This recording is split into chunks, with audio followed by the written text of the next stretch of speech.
genuine fencing lesson because we're taking it from the pages of a manual, which Richard, in my language assistant in a few moments, will give you a brief look at now. So this is a manual called Postulatorum, Flower of the Battlefield, written by an Italian called Fiore di Vivere, and around about 1400. He'd been teaching for about 50 years before that. And he taught young men to fight in a whole variety of ways. He taught them to wrestle, he taught them to fight with daggers, he taught them to fight with daggers against swords, swords against swords, poleaxes, he taught them to fight on foot, on horseback. So it's a hugely complex teaching system. One of the interesting things about it is that he writes in his introduction, I want anyone to be able to pick up this book and learn how I taught sword fighting. So it's actually one of the most detailed, well laid out, understandable manuals that still exists historically. So it's extraordinary from that point of view.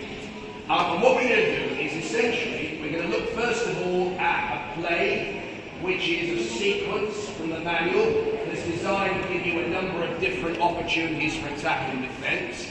Then we're going to talk a little bit more about how we work our fights here at the museum when we use manuals as a basis for making more interesting fight demonstrations that will show you towards the end of the interpretation. So shall we do a bit of fighting? Yes, please. Let's go. Hang on a moment. There's a slight mismatch. Yes, you should be beginning the metal one, shouldn't you? No, it's a training. Oh, fine, all right. Sword for one. So here's the thing, for medieval warriors, when they trained, of course they didn't start off with sharp swords, they didn't even start off with metal swords. We know from many, many accounts they started off with wooden swords, which are often, today at least, called wasters, wooden wasters. And yes, obviously what this gave you the opportunity to do is to go in, hard and fast. You might get a bruise or two, but you certainly weren't going to get your fingers chopped off or your throat cut. So, what technique should we go with first? So, being the student in this situation, I am probably less experienced than the fight master who's demonstrating. So, the very first thing that I'll be learning is something called the peasant strike. Basically, the idea is, obviously, peasants don't really use swords that often. So if you were to give a sword to a lowly peasant such as myself, the first thing they're probably going to do is hold it with both hands, use it like a great club, and bring it straight down on their opponent's head. Hence, peasant strike. So that's the very first thing that I'm going to start off. Alright, so it'll be a good idea for me as a prospective fighter to understand the best way of dealing with some idiot trying to chop me in half with a sword. Thank you. So, off we go.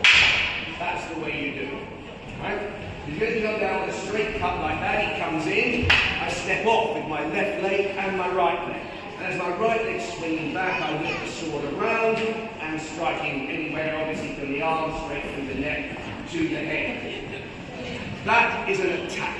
Right? Now the thing about Fiore is that he then moves on and talks about variations on how that could be applied. So, exactly, I'm not quite as stupid as I look, and I have actually gone through the book and looked at what the counter is. I can't read it, but there's lots of pretty pictures, so I can see what it is I'm supposed to be doing. And it goes a little something like this. Oh, ha! So, let me slow that down once again. Same thing as before, starting off coming for a straight down to the head. Now, I'm coming around for the cut. And as I see him coming around for the cut, I also step off to the side and use his momentum against it, basically placing my sword in the way of his hand, so he basically cuts off his own hand for me. Can't put the sword, that's over, I win.